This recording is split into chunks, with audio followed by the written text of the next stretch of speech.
ഇന്ന് ഞാൻ ആത്മീയതയെക്കുറിച്ചല്ല സംസാരിക്കുന്നത്, ഭൗതികതയെക്കുറിച്ചാണ്. അപ്പോൾ തോന്നും ഇത് രണ്ടും വ്യത്യസ്തമല്ലേ എന്ന്. അല്ല, ഇത് രണ്ടും ഒന്നാണ്. ഒരു നാണയമുണ്ടെങ്കിൽ അതിന് രണ്ട് വശം കാണുമല്ലോ.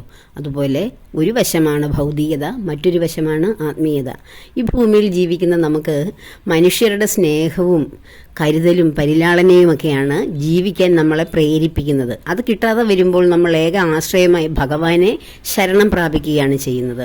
നമ്മുടെ ഹൃദയത്തിലേക്ക്, ഊഷരമായി കിടക്കുന്ന ഹൃദയത്തിലേക്ക് ചില ബന്ധങ്ങൾ കടന്നു വരുമ്പോൾ നമ്മുടെ ഹൃദയം ആ ഊഷരത മാറി വളരെ ഒരു മനോഹരമായ വൃന്ദാവനമായി മാറും. അനേകം പുഷ്പങ്ങളും ഫലവൃക്ഷങ്ങളും മധുരമായി പാടുന്ന കിളികളും ശലഭങ്ങളും ഒക്കെയുള്ള ഒരു മനോഹരമായ വൃന്ദാവനം. എന്നാൽ ഈ വൃന്ദാവനത്തിൽ നിന്ന് നമ്മുടെ ഹൃദയം, അവിടെ പരിപോഷിച്ചിരിക്കുന്ന ആ ഹൃദയത്തെ നിഷ്കരണം പറിച്ചുകൊണ്ട് പോകുന്ന ചില ബന്ധങ്ങളുണ്ട്.